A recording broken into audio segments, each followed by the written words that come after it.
विधायक जी दादा चले गए शफीउर रहमान पर, तो लग ये रहा है लगातार मुस्लिम नेता घट रहे हैं, देश की राजनीति से, प्रदेश की राजनीति से भी।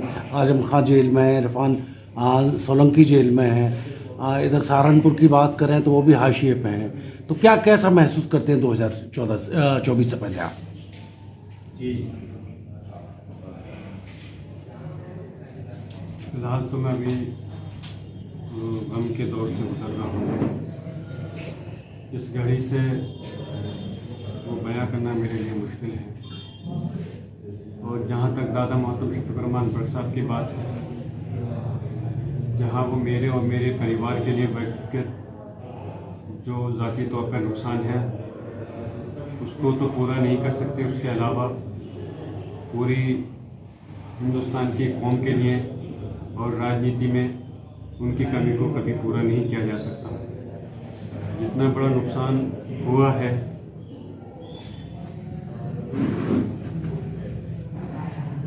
लेकिन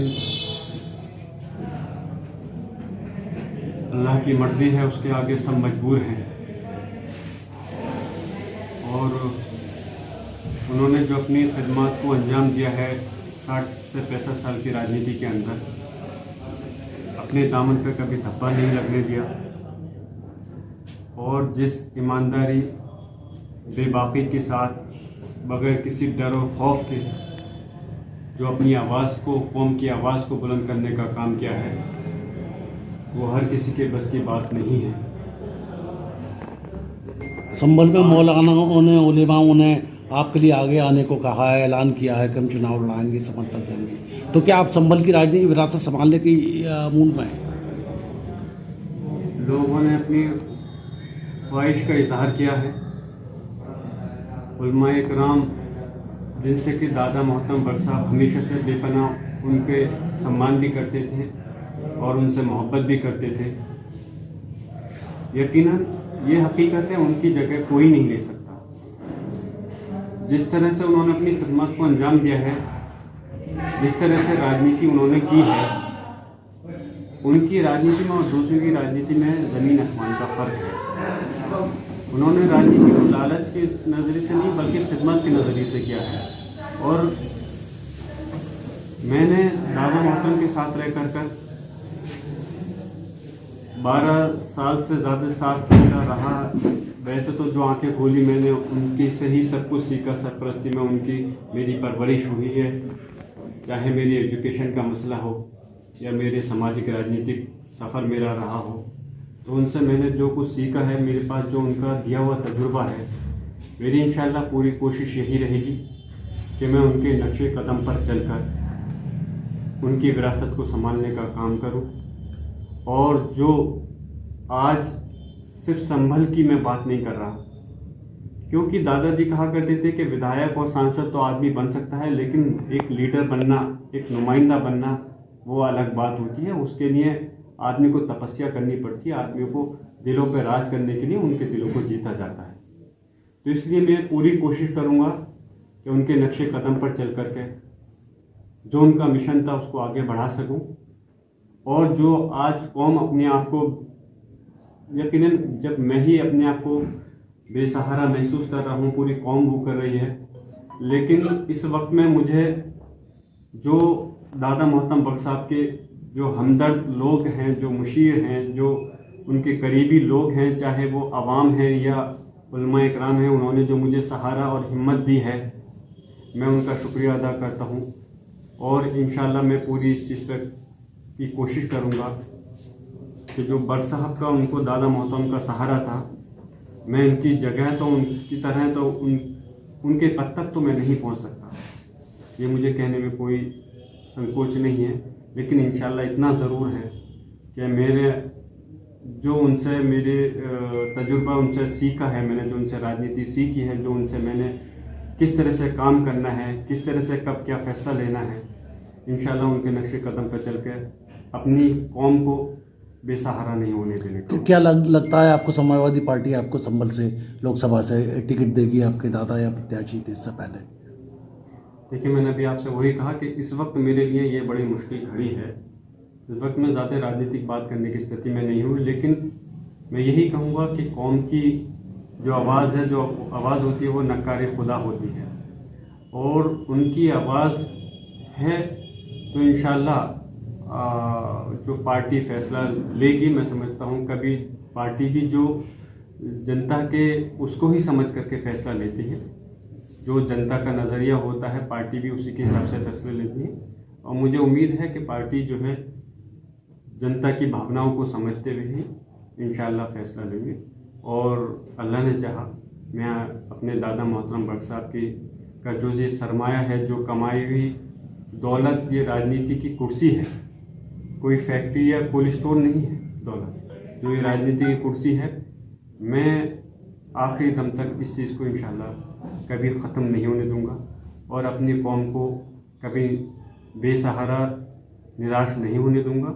उनकी विरासत को संभालने का काम करूंगा, और इंशाअल्लाह उनके मिशन को आगे बढ़ाने का काम करूंगा।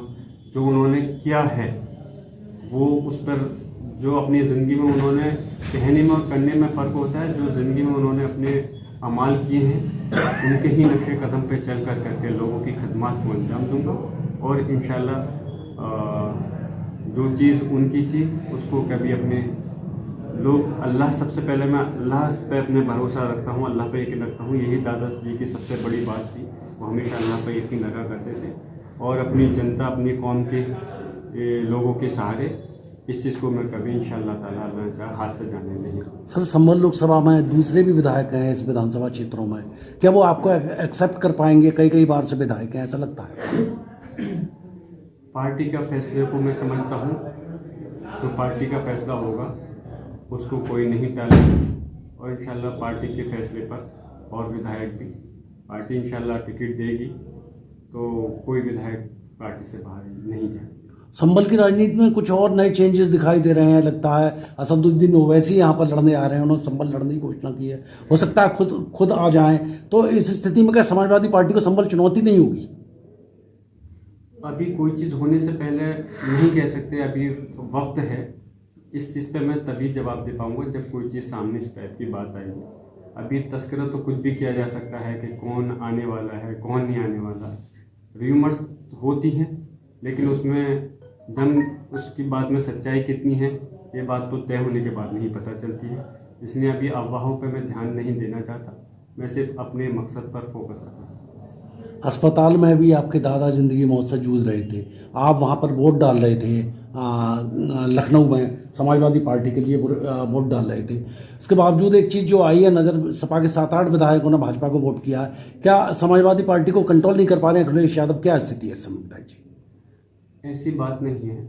सबसे पहले तो मैं आपकी दोनों बात का जवाब दूंगा, दोनों बात का ये जवाब दूंगा। नंबर 1, सबसे पहले आपने जो कहा कि मैं दादा मोहतरम के ऐसे वक्त में मैं पार्टी के लिए वोट डाल रहा था, ये चीज़ जो सीखी है मैंने अपने मज़हब इस्लाम से और दादा मोहतरम से सीखी है कि वफ़ादारी जो है, वफ़ादारी हमारी खून के अंदर है, हमारी रगों के अंदर है।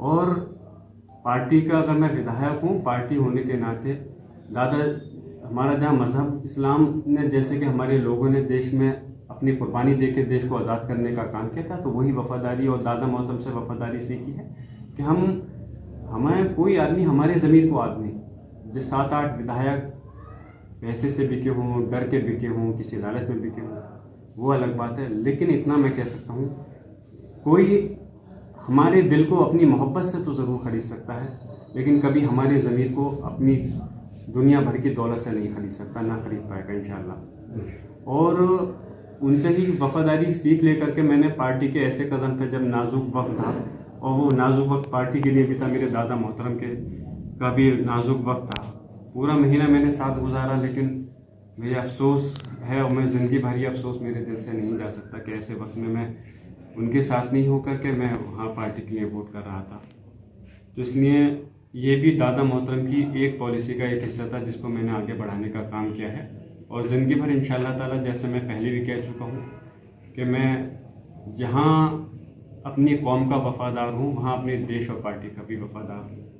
अब हमारी अगर वफ़ादारी है तो इंशाअल्लाह पार्टी भी हमसे कोई हमारी वफ़ा को भूल नहीं सकती। और दूसरी चीज़, जहाँ तक बात आपने कही कि अखिलेश यादव जी पार्टी को नहीं संभाल पा रहे, ऐसा नहीं है कि इस वक्त पार्टी को संभालने की तो दूर दूर की बात है। अखिलेश यादव जी ने, आप ये बात तब कहते कि जब अखिलेश यादव जी ने खुद सरेंडर कर दिया होता बीजेपी के सामने। इस वक्त बड़े बड़े मुख्यमंत्री, बड़े बड़े पार्टी के अहदेदारान सरेंडर कर रहे हैं सीबीआई, ईडी, इनकम टैक्स के डर से, जो कि भारतीय जनता पार्टी ने उसको अपना एक हथियार बना लिया है। और सरकारें तो और भी पार्टी की रही, लेकिन कभी ऐसा दुरुपयोग कभी नहीं हुआ जिस तरह से उन्होंने दबाव बना करके किसी को खरीद फरोख्त करके कर रहे हैं। अखिलेश यादव जी ने पार्टी को नहीं संभाला होता तो फिर 47 विधायक से 111 विधायक कैसे जीते होते, जो जीत करके आए थे। और कोई ऐसा नहीं कि यूपी में तोड़ने का काम किया है भारतीय जनता पार्टी ने। भारतीय जनता पार्टी ने तो महाराष्ट्र में तोड़ने का काम किया, सरकार को तोड़ दिया, वहाँ की पार्टियों को तोड़ दिया। मध्य प्रदेश में मुख्यमंत्री को अपना गिरफ्तार करा दिया।